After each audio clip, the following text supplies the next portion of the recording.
শ্রীযুতং বৈষ্ণবাংশ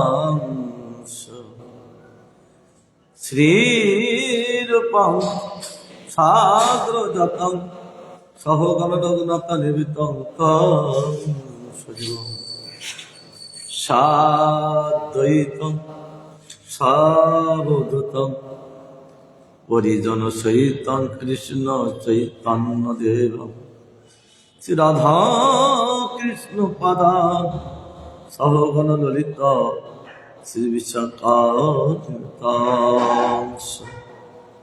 কৃষ্ণায় গোপীনাথায় মদন মোহনায় চ মদিশা প্রাণনাথায় গোবিন্দায় নমো নমঃ। নারায়ণ নমস্কৃত্য নরং চৈব নরোত্তমং দেবীং সরস্বতীং ব্যাসং তত জয়মুদীর। হরে কৃষ্ণ কৃষ্ণ কৃষ্ণ হরে হরে, হরে রাম রাম রাম হরে হরে। সংসার সিন্ধু তরণী যদি সে সংকীর্তন মৃত রচে রমতে অনুচ্ছেদ ব্রহ্মম বিধো বীরণে যদি চিত্তবৃত্তি চৈতন্য চন্দ্র চরণ শরণ প্রদাত। আসলে চলছেন আমাদের যে ত্যাগ তুল্য বিবর্জন অনুকূল বিষয় গ্রহণ কোথায় কোথায় বলেছেন সেইগুলো ভাগবতে বলেছেন, বহু জায়গায় বলেছেন। সেগুলো বর্জন করতে বলেছে। এই জগতের যত কথা, গোবিন্দের কথা বাদে আর যত কথা, সেটা বিবর্জন ক্ষতি করে। তার জন্য সাধুগণ অনুকূল বিষয়ে, সে অনুকূল বস্তু নিয়ে তারা চলাফেরা করে। বাইরের কথা তারা কখনো নেয় না। যা বলছেন যত পর্যন্ত এই বিবর্জন শরণাগতি বিশেষ এটা ত্যাগ করতে পারলে তখন কৃষ্ণ তার কথা শুনবে ডাকলে। বলছেন লাস্ট বলছে সরঙ্গ শরণাগতি হইবে যার, এই 6টি অঙ্গ যার হবে, আর নন্দকুমার তার কথা শুনবে, তার কথা উঠবে বলবে। কিন্তু এই সরঙ্গ শরণাগতি যত বলা সহজ, শরণাগতিতে আপনার শরণাগত ফাউন্ডেশন বিল্ডিং ভিত করা, যার এই শরণাগতি মজবুত ভক্তি বিল্ডিং তার তত মজবুত হবে। তাই সেই বস্তুগুলো কোথায় কোথায় বলেছেন সেই কথাগুলো অন্ত চিত্রিয়তি মিত্র স্পিতা তার মম মানসম বিবেকীন অপি যে কুজ্জাস তিষ্ঠা মাত্যন্তিকে লয়ে। হাই, যে সকল ব্যক্তি আত্যন্তিক লয়ে আকাঙ্ক্ষা করে, নিত্য নৈমিত্তিক আত্যন্তিক 3টি লয়,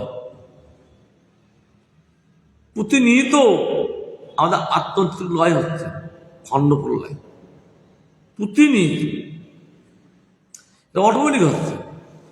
সকাল হলো সন্ধ্যা গেল, সন্ধ্যা আসলো, অটোমেটিক আত্যন্তিক লয় আকাঙ্ক্ষা।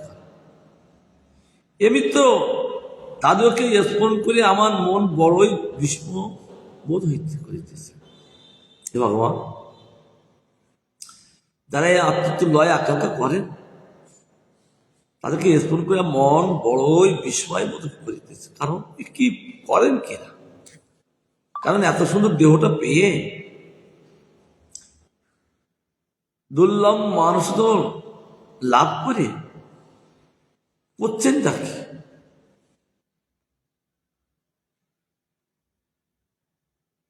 নিমি মহারাজ বলছেন, দুর্লভম মানুষের জন্ম বেইনা ক্ষণভঙ্গ তত্ত্বাপি দুর্লভম মন্যে বৈকুণ্ঠ প্রিয় দর্শন। এই দুর্লভ সহজে লাভ করা যায় না, আবার ক্ষণভঙ্গ। আজ দিন দিন যা ক্ষয় হয়, এখন না আগে কেমন ছিল, এখন কেমন হচ্ছে, এরপরে কেমন হবে, ক্ষয় প্রাপ্ত। ততপর আমাদের এইটুকু ভাগ্য আছে যে আজ এই প্রিয় বৈকুণ্ঠ পার্শ্বদন আমরা দর্শন করতে পারছি। আমাদের একটু ভাগ্য আছে, কারণ এই জগতে প্রিয় পার্শ্বদগণ বিচারণ করেন জীবের কল্যাণের জন্য। তারা যদি বিচারণ না করতেন এই জগৎ কবে উল্টিয়ে দিত। তারা বিচার করছেন বলে এই জগৎ এখনো আছে। কারণ সাধু বিচারণ করেন বলে জগৎটা ভালো থাকে, অসাধু বিচারণ করলে জগৎটা খারাপ হয়ে যায়। আর সাধু বিচারণ করলে জগৎটা ভালো থাকে। সাধুর দৃষ্টি তার শুভ দৃষ্টি, মঙ্গলময় দৃষ্টি। এইখানে বলছে বিস্ময় কথা, খুব অবাক হয়ে যাচ্ছে, কি করছে না। কাতং মুক্তি রূপা গতাস্মি ভবতীর কস্মাদি হোক শ্রীকৃষ্ণ স্মরণেন দেব ভবত দাসী তব প্রামিতা দুরীকৃষ্ট মনোগণা গোষিতং কুজ্জা দনাজ্জন্মহি তন্নামনা নিজ নাম চন্দন রসা লেপস্য লোপ ভাবে। বলছেন তুমি কে? মনকে বলছেন আমি মুক্তি আসিয়াছি। এক সাধুর কাছে গিয়েছেন কি মুক্তি দেবী। সাধু চোখটি দেখলেন একটা নারী, কারণ মুক্তি দেবী সকলকে মুক্তি দিতে পারেন, কিন্তু নিজে মুক্তি হবেন কি করিয়ে? গঙ্গা দেবী সকলকে পবিত্র করেন, আবার সাধু আবার ওই গঙ্গাকে পবিত্র করে। সাধুর প্রভাব এত। মুক্তি দেবী সকলকে মুক্তি দেয়, আর তিনি কি করে মুক্তি লাভ করবেন? কাউকে দেখছেন না। তিনি সাধুর কাছে এলেন, নিরন্তর দ্বারা হরিবচন তৎপর মুক্তিদেব এসে গেলেন। জিজ্ঞাসা করছেন তুমি কে? মুক্তিদেবী বলছেন আমি মুক্তিদেবী, আমি আসিয়াছি। আপনি কি জন্য হঠাৎ এখানে? সাধু জিজ্ঞাসা করছেন। তিনি হাত জোড়ে বলছেন, হে দেব, ভগবান যে কার্য করেন সাধু সেই কার্য করতে পারে। তাই বলছেন, হে দেব, আপনার শ্রীকৃষ্ণের স্মরণ দ্বারা আমি দাসী পদ পাইয়াছি। কারণ আমি সব সময় কৃষ্ণের স্মরণ করেন, এজন্য আমি দাসী পদ পাইয়াছি। আমি আপনার দাসী, আমার দাসী তো দরকার নেই, একটু দূরে থাকো, এখানে এসো না। নিরপরাধ ব্যক্তির প্রতি অভদ্র আচরণ করিত কেন? আমি নিরপরাধ ব্যক্তি, কিন্তু অভদ্র আচরণ করছো কেন? কেন এসে তুমি একটা নারী না? সাধুকে দূষিত করতে আসছো কেন? কি পরিমাণ সাধু দিয়েছে। সাধুর ভাষাটা, তোমার নামে আমার ভগবত দাস নাম রূপ চন্দন লেপ লুপ্ত হইয়া যাবে। তোমার সেবা দিদি আমার কি হবে? আমার দাস লুপ্ত হবে। আমি নিরন্তর যে তার নাম করছি লুপ্ত হবে। নিরন্তর গোবিন্দের রূপ দেখছি লুপ্ত হবে। গোবিন্দের অঙ্গে চন্দন লেপন করছি, এও লুপ্ত হয়ে যাবে। অর্থাৎ তুমি দূরে থাকো, আমার এরিয়ার মধ্যে আসবে না। সাধু এর প্রকৃত সাধু। মুক্তি কি বলতে তিনি প্রত্যাহার করছেন না, কেন আসতে পারে না? তবু হাত জড়িয়ে কি বলছেন। আবার দূর থেকে গতায় সময় প্রতীক্ষা, কখন তিনি আমাকে মুক্তি দেবে। কেন আমি সকলকে মুক্তি দিয়ে আমি অপরাধ হয়ে গেছি, এখন আমাকে মুক্তি দেবেন সাধু। হেন সাধু তাকে চাচ্ছেন না, তাকে কি মুক্তি দেবে। তবদাস্য সুখৈক সঙ্গিনাং ভবনে স্তোপি কীট জন্মে ইতরাব সতেষু মাস্প ভূতপি জন্ম চতুর্মুখাত্মনা। ব্রহ্মা বলছেন, বেদবিধি অনুসারে কর্ম করি এ সংসারে জীব পুনঃ জন্ম পায়। বেদের যে বিধান আছে সে বিধান অনুসারে আমি কর্ম করি, কিন্তু সংসারের জীব পুনঃ কষ্ট জন্ম পায়। কারণ বেদের যে বিধান কর্মকাণ্ডী, আর কর্মকাণ্ডী কাজ কর্ম করতে গিয়ে জীব শুধু সংসারে যাচ্ছেন আর দুঃখ পাচ্ছেন আর পুনঃ জন্ম লাভ করছেন। কিন্তু বেদে কর্মকাণ্ড নিয়ে বেদ যে কর্মকাণ্ডগুলো লেখা আছেন সেখানে বেদ মানে জানা, সেইগুলো তো নেওয়ার জন্য বলছেন না, কিন্তু জাগতিক লোক সেইটা নিচ্ছে। এখন এই জগতে যত পূজা করেন, বিয়ে কাজ করেন, শ্রাদ্ধাদি কাজ করেন, বেশিরভাগ সাধুরা পর্যন্ত কর্মকাণ্ড নিচ্ছে, ওটা ভালো চলে।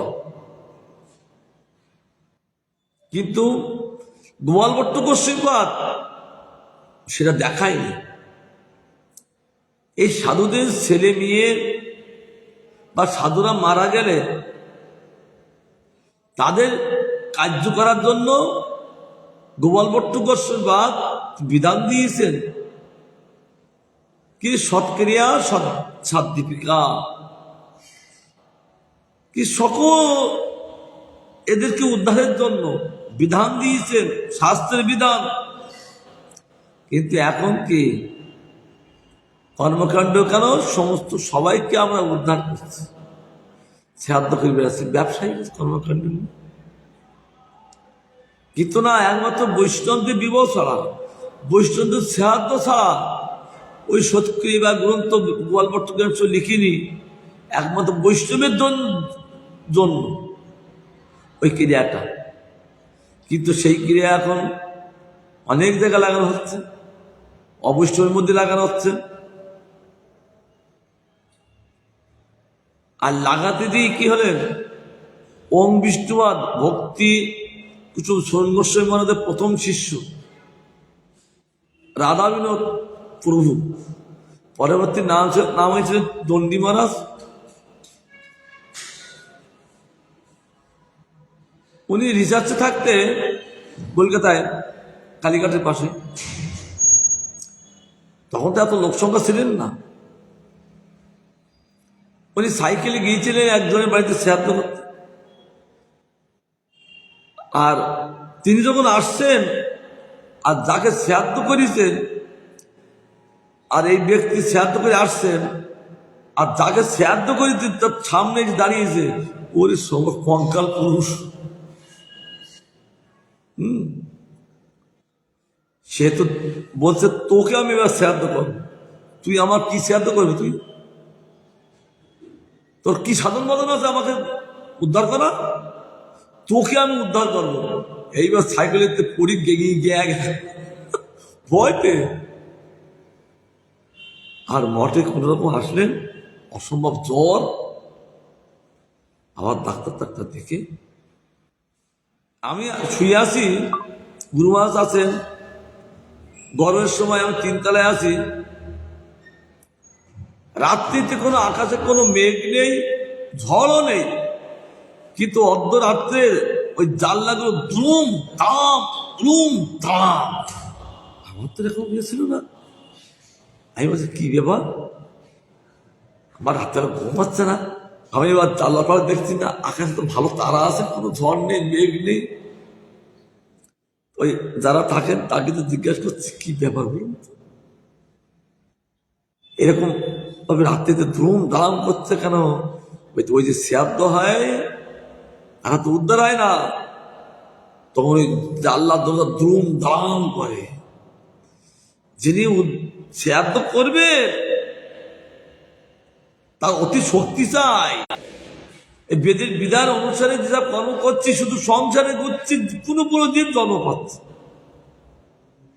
কিন্তু তো জন্ম পাওয়ার কথা নয়। পাচ্ছেন কেন? পূর্বকৃত কর্ম বলে তোমার বা ইচ্ছা বলে জন্ম যদি লবি পুনরায়, কারণ আমার জন্ম হয় পূর্বকৃত কর্মফলে। পূর্বে যে কর্ম করেছি সেই কর্মফল বিচার করে দেখছেন যে এটা আমারই ভোগ, তাই বলছেন ব্রহ্মা বলছেন আমার জন্ম হয় হোক পুনরায়। তবে ভগবান, তবে এক কথা মম, আমার একটা কথা শুধু, হে পুরুষোত্তম, তব দাস সঙ্গী জনঘরে, তোমার দাস যারা সন্তুষ্ট অন্তরে, কারণ আমার কিছু জন্ম যদিও হয় তথাপি হে দয়াময় আমি সন্তুষ্ট অন্তে সন্তুষ্ট থাকবো। তোমার দাস সঙ্গহীন যে গৃহস্থ অর্বাসীন, তার গিরিয়ে চতুর্মুখভূতি না চাই কখনো হরি করদয় জল করি করে তব কিঙ্কর মিনতি। আমি তোমাদের কিচ্ছু চাই না,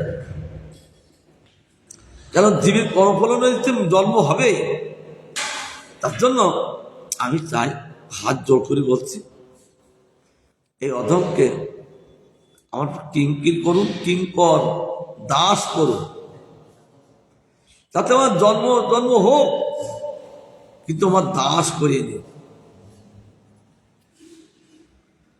আবার বলছেন বাসমে বর্মস্তু ঘোর দহন জ্বালা বলি পঞ্জরে, সেই চৈতন্য পদার বিন্দু বিমুখয়ুর মা কোত্র চিৎ সঙ্গম, বৈকুণ্ঠাদি পদং স্বয়ঞ্চ মিলিতং নো মে মন লিপ্সতে, পদম ভুজ রজচ্ছটা যদি মনা গৌরস্ব নর রস্যতে।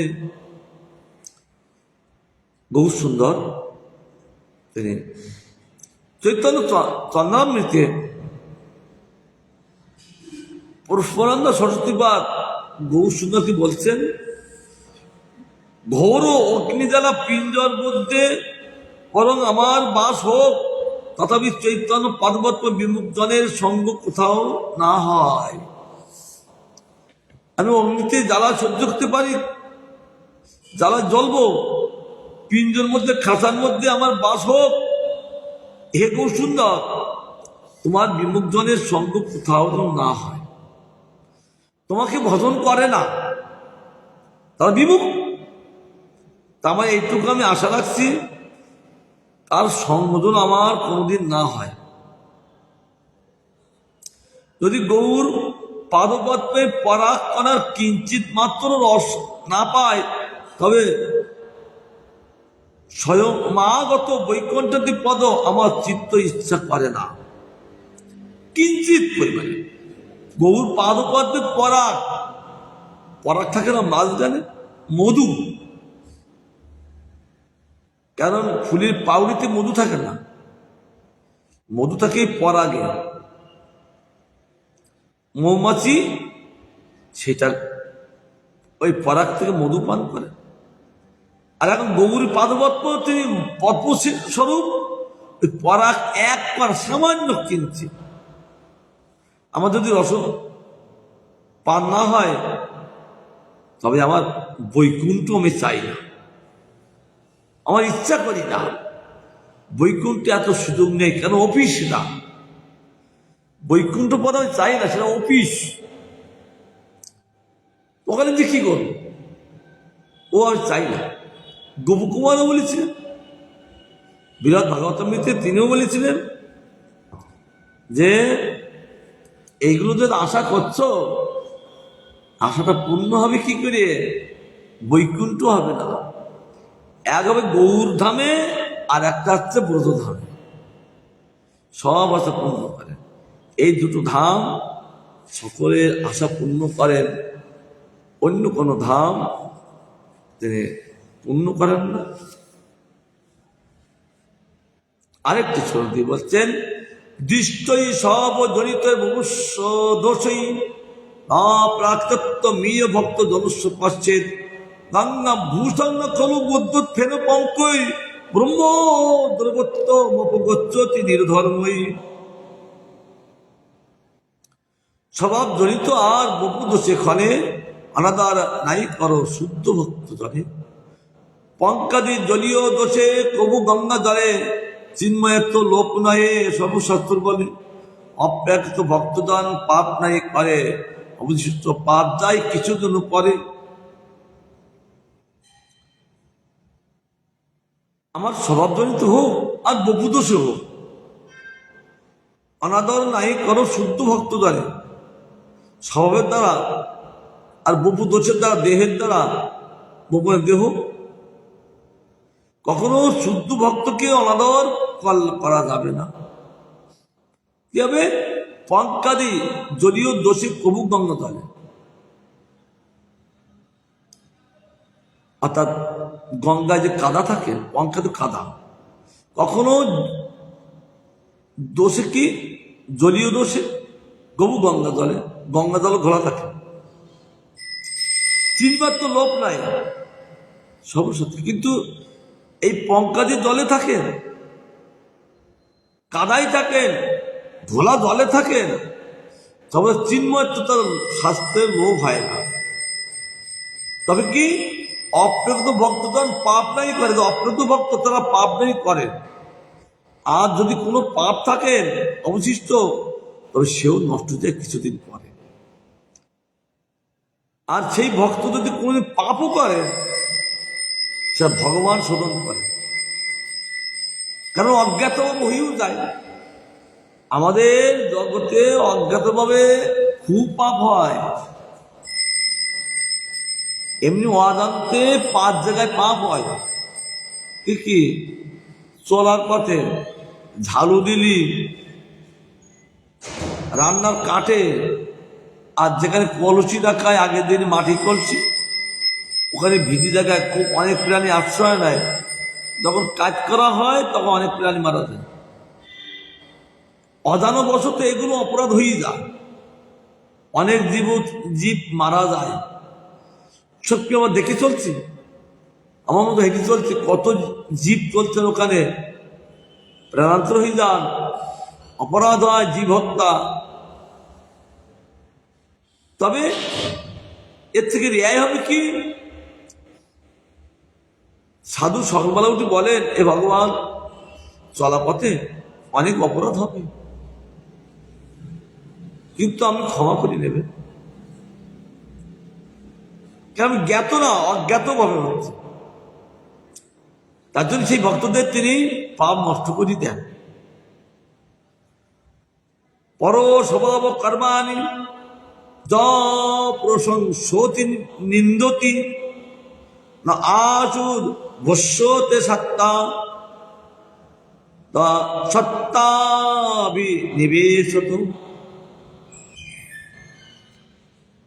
পরচর্চা অকারণে করা দোষ। যারা পরচর্চা করে হরিকথা বাদ দিয়ে, এটা দোষ। অতএব এগুলো বর্জনীয়, অবশ্য ত্যাগ করতে হবে। কে বললেন?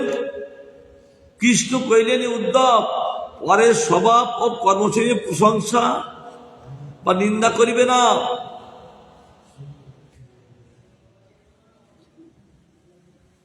যারা কর্ম করে, আমাদের একাদশ স্কন্ধে 28 অধ্যায় 1 নম্বর 2 নম্বর শ্লোক, উদ্ধবকে বলছে, উদ্ধব, পরের স্বভাব ও কর্মের প্রশংসা বা নিন্দা করিবে না। তা করিলে অসৎ বিষয়ে অভিনিবেশ হইবে। কারণ প্রশংসা করো না, নিন্দা করো না। আর তুমি যদি করো, অসৎ বিষয়ে অভিনিবেশ এসে যাবে। অসৎ বিষয় কি? জাগতিক বস্তু। এদের প্রশংসা করলো, নিন্দা করলো, তাদের স্বভাবটা এসে যায়, অভিনিবেশ হয়ে যান, দেখতে থাকেন নিবেশ ভাবে। এবং স্বার্থ হইতে ভ্রষ্ট হইবে। স্বার্থ হইলে পরমাত্ম, সেটা প্রকৃত স্বার্থ। যখনই এই যে নিন্দতি না প্রশংসী, পরের স্বভাব দিকে নিন্দা করলেই অর্থাৎ পরের স্বভাব দেখে যদি প্রশংসা করা যায়, দুইটাই খারাপ। ভগবান বলতে উদ্ধারকে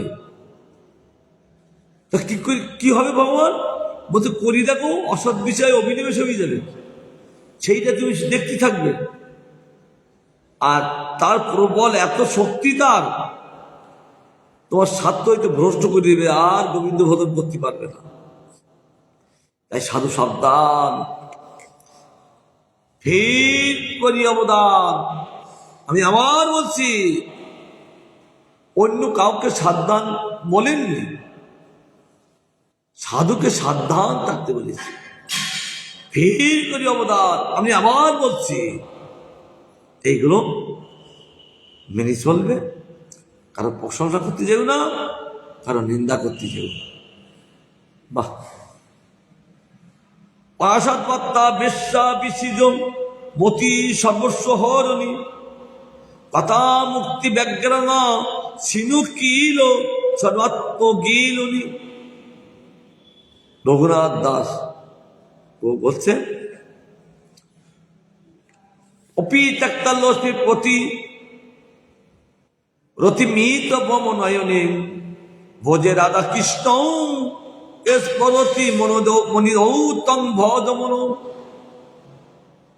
মনকে বলছেন কৃষ্ণবার্তা বিনাম অসৎবার্তা বলি যান, জানো সেই বেশ্যা অতি ভয়ঙ্করী। কৃষ্ণবার্তা কখনো বলেন না, আন কথা বলেন। অসৎবার্তা বলছে, তাকে বলে অসৎ বার্তা বলি জানো। আর কৃষ্ণবার্তা ছেড়ে দিয়ে অসৎ বার্তা বললে তুমি বিশ্বাস হবে ভয়ঙ্করী। সে কৃষ্ণ বিষয় মতি, জীবের দুর্লভ অতি, সেই বেশ্যা মতি নয় হরি। আমাদের যে মতি, কৃষ্ণ বিষয়ের মতি, এটা জীবের দুর্লভ অতি, সহজে মতি লাভ করা যায় না। কিন্তু বেশ্যা এসে তার মতিটা লয় নিয়ে নিল অসৎ বার্তার দ্বারা, অসৎ চিন্তার দ্বারা। হ্যাঁ, কৃষ্ণ বার্তা না বলে অসৎ বার্তা বললে সব নষ্ট হয়ে গেল। মতি কাকে বলেন? শাস্ত্রত্ব নির্ধারণ না মতি না, আমি অন্য কিছু বলবো না, সবসময় কৃষ্ণ কথা বলবো। এরকম শাস্ত্র তিনি নির্ধারণ করেন, তাকে বলে মতি। রতি কাকে বলেন? হৃদয়টা মসৃণ করা, তুলতুলি করা। যাদের চিত্তটা রতি আছেন, গোবিন্দ কথা শুনলে তাদের চকিত গদগদ বাণী। কেন? গোবিন্দের কথাগুলো তো টপ টপ করে বসে যাচ্ছে ওই চিত্তের ক্ষেত্রে। আর গোবিন্দের কথায় তার চিত্তটা বিগলিত করে দিলে গদগদ বানিয়েছে যান, বাক্য স্ফুরণ হয় না। আর চিত্রকে মসৃণ রেখে মানে একদম বিধৌত করে দিলেন, তুলতুলি করে দিলেন। আর সেখানে গোবিন্দের কথা টপ টপ করে বসে যান। আমাদের বসছে তো, হ্যাঁ, কারণ গোবিন্দের কথা যদি চিত্তে না বসে তাহলে হবে কি করে? তাই বলছেন, সুরমন বলি হে তোমায় মুক্তি নামে সাধ্যলিনী, তার কথা যদি শুনি সর্বাত্ম সম্পত্তি গিলি খায়। মুক্তি হল সাধ্যলিনী, বাঘের অবর নাম সাদ্দুল। তিনি কি করে? আমাদের কাছে এই যে সর্বাত্ম সম্পত্তি এটা গিলি খায়। আমাদের প্রত্যেকের সম্পত্তি আছেন কৃষ্ণ সম্পত্তি। ওই সাধুর মুক্তি সাধুর সঙ্গে তুলনা করলেন ব্যাঘ্র, তিনি গিলি খায়। তদু ভয় ত্যাগ করো, মুক্তিকতা পরিহর, লক্ষ্মীপতি রতি রাখো দূরে। এই জন্য বলছি সেগুলো ত্যাগ করো, মুক্তিকতা পরিহর করো, আর লক্ষ্মীপতি রতি রাখো দূরে। লক্ষ্মীপতি রতি দূরে রাখো। সে রতি প্রবল হলে পরব্রহ্মে দেয় ফেলে, আর নাই দেয় বাঁশ পদপুরে। সেই রতি যদি প্রবল হয়ে যান আর পরব্রহ্মে মানে বৈকুণ্ঠে তাকে যদি ফেরি দেয়, তখন তুমি আর এই বোধপুরি জাতি বোধ আপনি আসতে পারবে না। তবে কি মনকে বলছেন, বোঝে রাধাকৃষ্ণ রতি অমূল্য ধনদবতী, তাই তুমি ভজ চিরদিন। একমাত্র রাধাকৃষ্ণের যে রতি, তুমি অমূল্য ধনদ, কেউ মূল্য দিতে পারে না। কেন বোধের ধনকে শ্রীরাধা রমন বেদ বিমোহন, শ্রীরাধা রমন বৃন্দাবন ধন দেই পদাম। বৈষ্ণবদের ধন কি রাধা গোবিন্দ, কিন্তু সব কিছু পরিহার করে বোঝে এসে চিরদিনের জন্য মন তুমি এই রাধা গোবিন্দের চরণ ভজন করো। আর তুমি নিরন্তর বোধপুরি থাকো, বাইরে যাওয়ার আশা করো না। বোঝে রাধাকৃষ্ণ আচ্ছা রূপ রঘুনাথ পায়, সেই রতি প্রার্থনায় এ ভক্তি বিনোদ দিনহীন। ভক্তের ঠাকুর বলছে, আমি এই রঘুনাথ পায় আর প্রণাম করছি, সেই রতির জন্য আমার হয়, আমি এইটুকু প্রার্থনা। কারণ এ ভক্তি বিনোদ দিনহীন। দিন মানে কি? দুঃখী গরিব, হীন মানে তুচ্ছ হয়ে গেছে। কেন? যখন তিনি স্বতন্ত্র লাভ করলেন তখনই দিনহীন জানছি ভগবানের সম্পত্তির থেকে বিদারিত হয়ে যান। কেন? ভগবানের সম্পত্তি সকল অধিকার আছে। যখন ভগবানের কার না থেকে নিজে স্বতন্ত্র করতে গেলেন তখন তিনি দিনহীন হয়ে গেলেন। তবে তাই গেলে ভক্তটা দিনহীন, তার সম্পত্তি ভরা, তবে বৈষ্ণবের দৈনক্তি থাকে, অভাব থাকে। শ্রীমতী রাধারানী শুধু অভাব বলেছেন, আমার কৃষ্ণ প্রেম নাই সখী, আমার কৃষ্ণের গণ্যমাত্র প্রেম নাই। ভক্ত বলেন অনেক দীনতার সহিত প্রেমের স্বভাব। যাদের প্রেম নেই তখন তারা বলে আমার প্রেম খুব আছে, জানতে হবে তার এক পারা প্রেম নেই। আর যাদের প্রেম আছে তখন নিচের থেকে নিচুই যান। গাছের ফল হলে যেমন নিচের দিক থাকে, আর বৈষ্ণবদের প্রেম থাকলে দৈন্যের সাগর হয়ে যান। আর দৈন্যকে শুধু বলতে দেয় না আমার কিচ্ছু নেই, আমি দিনহীন। বৈষ্ণবের কাছে বলতে থাকেন, মনের কাছে বলতে থাকেন। রূপ রঘুনাথ পায় তারা প্রার্থনা করতে থাকেন। কারণ রূপ রঘুনাথ রূপানুগা, রূপ আর রঘুনাথ এরা গৌড়ীয়। যারা ভজন করবেন এদের আনুগত্যে রঘুনাথ কখনো কোনোদিন রূপের আনুগত্যতে বিতাড়িত হয়নি। নিরন্তর রূপ, তিনি গোবিন্দের চিন্তায় বিভোর। এই রঘুনাথ দাস গোস্বামী রূপের আনুগত্য থাকেন। কারণ রূপ আনুগত্য না থাকলে, কারণ অষ্ট মঞ্জুরির মধ্যে এই রূপ মঞ্জুরি শ্রেষ্ঠ। রতিপুঞ্জরি এলো 3 নম্বরের মঞ্জুরি, তো 4 নম্বরের মঞ্জুরি। তত রূপের আনুগত্য করতেন, কারণ রূপের হাতে চাবিকাঠি। সেই সব সেবাগুলো যদি রূপ সখীদের হাতে দেন আবার সেই সব সখীগণ যদি ললিতার হাতে দেন, ললিত বিচক্ষণ মাস্টার, কি বলে, একদম জজ ম্যাজিস্ট্রেট, খুব বিচারক,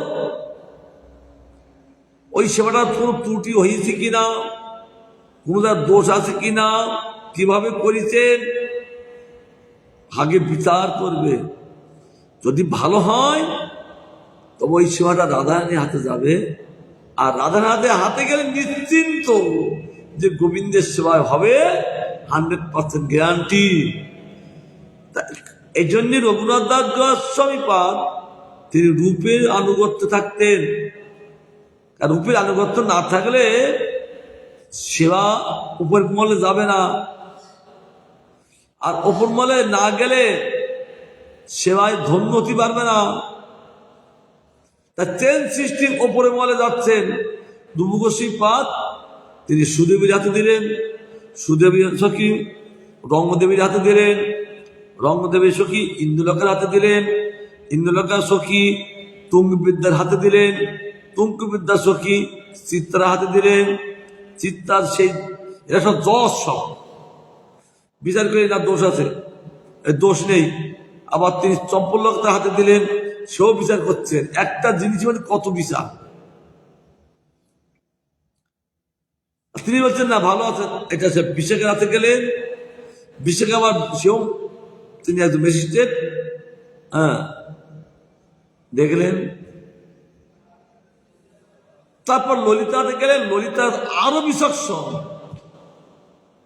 ললিতার হাতে গেলে ভালো হলে তখন রাধার হাতে যাবে, আর নিশ্চিন্ত ভাবে সবাই জানতে পারবে এইবার আমার প্রকৃত সেবা হবে।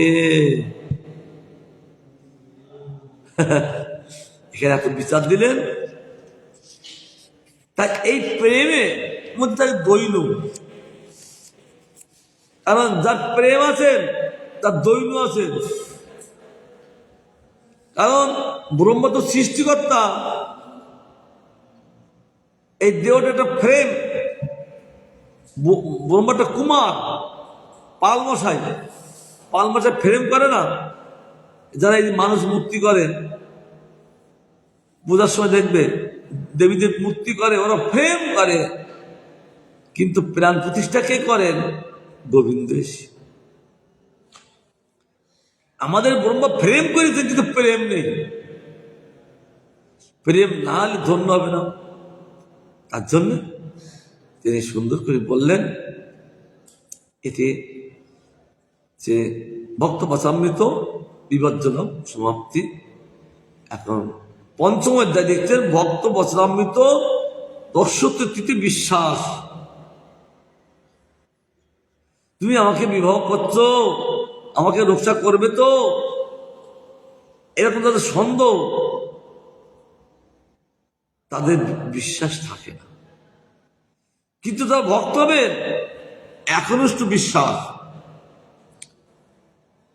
রস্যতি ইমাং কৃষ্ণ ভক্তানাং বান্ধবস্য ক্ষেমং বিধাস্য তিতি যদ বিশ্বাস অত্তরৈব গিজ্জতে। শ্রীকৃষ্ণ নিশ্চয় আমাকে রক্ষা করিবেন, যেহেতু তিনি ভক্তগণের বান্ধব, তিনি নিশ্চয় মঙ্গল বিধান করিবেন। এই প্রকার বিশ্বাসকেই এখানে ধরাইয়াছেন। যেমন ব্রজবাসীগণ তারা জানেন কৃষ্ণকে রক্ষা আমাদের করিবেন। যখন অজাগর সে বিরাট কায়ে তিনি অবস্থান করতে লাগলেন, তার মুখে মাংসের গন্ধ, তথাপি আমরা এত সুন্দর প্রাণী এখানে তো দেখিনি। আবার জিটি রোডের মতো, রোডের মতো তার জিহ্বা, জিটি রোড, এত বড় প্রাণী, তার জিহ্বাটা জিটি রোডের মতো। আমাদের জিটি রোড আসতো এই যে সঠিকরাত থেকে, অত রোডের মতো চওড়া তার জিহ্বা, কত বড় প্রাণী। তথাপি তারা বলতে কৃষ্ণ আসেন, আমাদের রক্ষা করতে আসেন।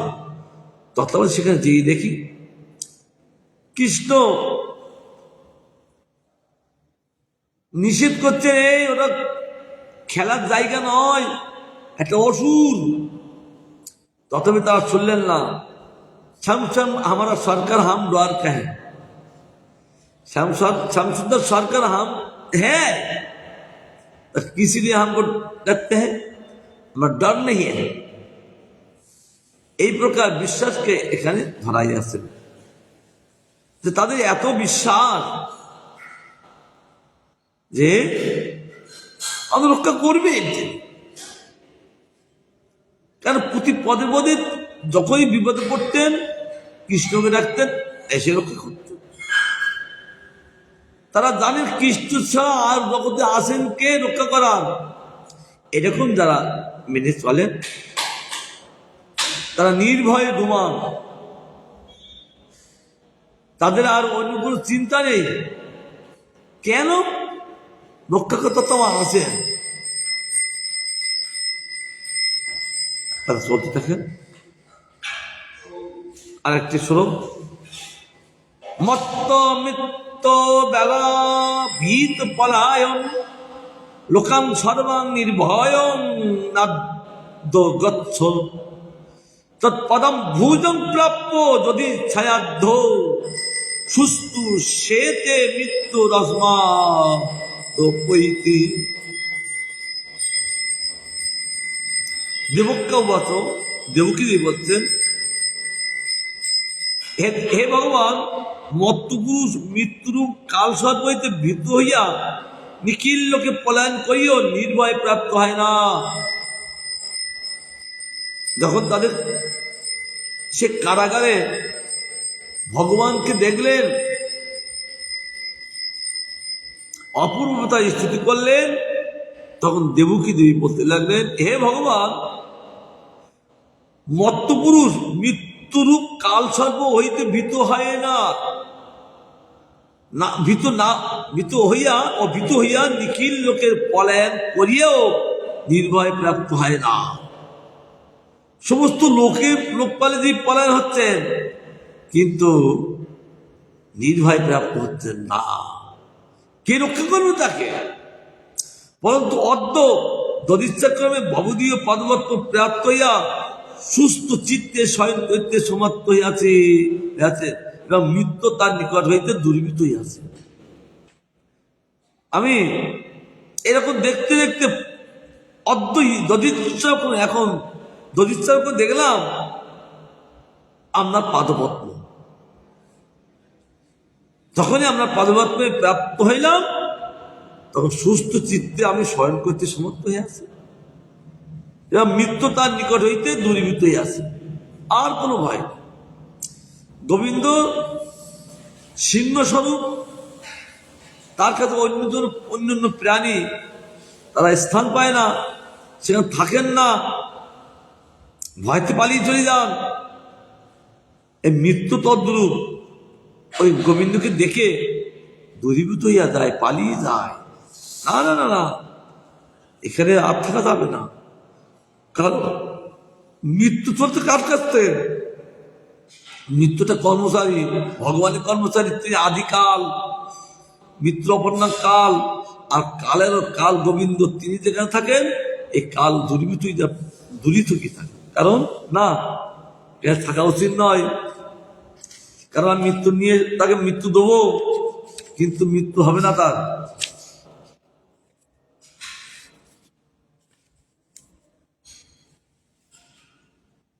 ব্রহ্মা আবার বলছেন,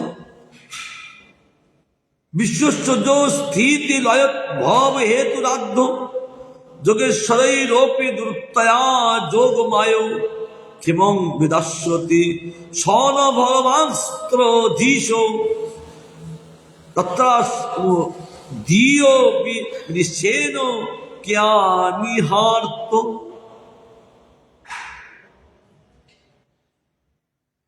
যিনি বিশ্বের সৃষ্টি স্থিতি ভঙ্গের হেতু আদি পুরুষ, যার যোগমায়া যোগেশ্বর দিকেরও দ্রুতি ব্রহ্মা ত্রিলোকাধীশ্বর, সেই ভগবানে আমাদের মঙ্গল বিধান করিবেন। ইহাতে এখন আমাদের বিতর্কের কি প্রয়োজন? কোনো প্রয়োজন নেই। কারণ তিনি সৃষ্টি করেন, তিনি পালন করেন, তিনি সংহার করেন। কার দ্বারা? যোগমায়া, যোগেশ্বর আদি যোগমায়াকে অবলম্বন করে। দ্যুতিক রকম ক্রম্মা ত্রিলোকের অধীশ্বর তিনি। স্বর্গ মর্ত পাতাল তিনি তিন লোকের অধীশ্বর। আমি এই জানলাম যে তিনি আমাদের অবশ্যই রক্ষা করবেন, তিনি আমাদের মঙ্গল বিধান করেন। তিনি এই জগতের মঙ্গল তো নাই, তার মঙ্গল বিধানটা করেন কে? মঙ্গল বিধানটা একমাত্র করেন ভগবান। ভগবান সকলকে মঙ্গল দান করেন। এই জন্য আমাদের এতে আর কোনো বিতর্কের প্রয়োজনটা কি? ভগবান ভগবান, জীব মাত্রই ভগবানের ভক্ত, তাদের আর কোনো বিতর্ক চলবে। আর যারা বিতর্ক করতে যায় তারা ঠকি যায়, আর পাগলের মতন বগি যায়। পাগল বকেন, তার কথা কে কর্ণপাত করে? কেউ করে না। এই জন্যই বলছে আমাদের আর বিতর্কের কোনো প্রয়োজন নেই। কারণ কি জন্য যাচ্ছে বিতর্ক করতে? গোবিন্দ আমাদের বিধান করতে আছেন, মঙ্গলময় তিনি আছেন, মঙ্গল বিধান করেন, তিনি দেন আমাদের। তং নপজাতং প্রতিদন্ত বিপ্র গঙ্গা চা দেবী দ্বিতীয়চিত্ত মিশে দ্বিজ প্রশিষ্ট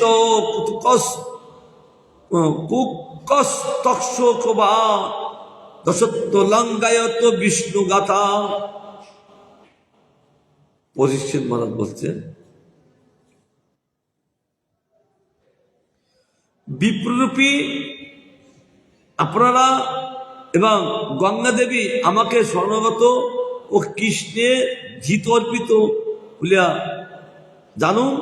এখানে ব্রাহ্মণ প্রেরিত কুহকই হোক বা তক্ষই হোক, আমাকে যথেষ্ট দংশন করুন, আপনারা কৃষ্ণ কথা গান করে থাকুন। পরীক্ষিত মহারাজ বলেছিলেন গঙ্গার তীরে। তার তত্ত্বজ্ঞানের উদয় হলেন না। আমাদের অভিশপ্ত 7 দিনের মধ্যে আমি এই সাধুকে কৃষ্ণ কথা শুনিয়ে আমি পরম পথে যাব, আর আমি এখানে থাকতে চাচ্ছি না। কত বিবেকে পৌঁছে গেছেন তিনি। তখন ওই ঋষিগণকে বলতে লাগলেন, এই যুগে কথাটা ছেড়ে দিন। একমাত্র ওই অনেকে কুকের ভয়তে, মানে তক্সের ভয়তে ভয় পান। আমার একটু চিত্তের ভয় নেই, কারণ আমি চিত্তটা গোবিন্দের পাদপদ্ম ধারণ করেছি। তার জন্য আমার এই জগতের তক্স হোক আর যে হোক আমার দংশন করুক, এতে আমার কোনো তিলমাত্র আশা নেই, ভয়ও নেই। কেন আপনারা কৃষ্ণ কথা গান করতে থাকুন। এই কৃষ্ণ কথা গানের ফলে এই জগতে যত ভয় দূরীভূত হয়ে যাবেন, আর জগতে কোনো ভয় থাকবেন না, নির্ভয় হয়ে যাবে জীব। কৃষ্ণ কথা এত প্রভাব। এই জন্য সাধুগণ তারা যখনই তারা একসঙ্গে হন, তারা কৃষ্ণ কোথায় রত থাকে। দেখিয়েছেন কোথায়? নবদ্বীপে দেখিয়েছেন কোথায়? সংকীর্তন রাসস্থলীতে। তারা সারা রাত মহাপ্রভুর সঙ্গে সংকীর্তন রাসস্থলী ছিলেন, কি আনন্দময়। তারপর নিশান্তকালে গৌসুদা ঘুমিয়ে পড়লেন। তারাও নিজ নিজে ঘরে গিয়ে গৌর পার্ষদ তারা শয়ন করলেন। সকালবেলায় ওই গৌরহরির সেবার জন্য ফুল তুলতে আসছেন, আর ওই রাত্রিবেলা যেসব লীলা হয়েছেন, এ কি অপরে দেখা হলে সেই সব গৌরীর কথা বলতে থাকেন, প্রেমময় হয়ে যান, চোখের জলে ভাসতে থাকেন, কান্তি থাকেন। সে কি অপরূপ গৌর সুন্দর প্রকাশ করে তাদের সামনে নৃত্য করছেন, সেই রূপ তাদের অন্তর থেকে যায় না, সবসময় গৌর চিন্তায় তারা বিভোর। যেমন বোঝে সখাগণ সারাদিন কৃষ্ণের সঙ্গে গোচারণ করেছেন, সন্ধ্যেবেলা তো বাড়িতে গেলেন, রাত্রিবেলায় মা তাকে শয়ন দিয়েছেন, রাত্রিবেলায় কানাই কানাই কানাই বলতে লাগলে। এখন তাদের আত্মগত হয়ে গেছে কানাই। আর নবদ্বীপবাসীর ভক্তগণ গৌরগত প্রাণ, তারা গৌর ছাড়া জানেন না। আর ব্রজবাসীগণ কৃষ্ণগত প্রাণ, তারা কৃষ্ণ ছাড়া জানেন না।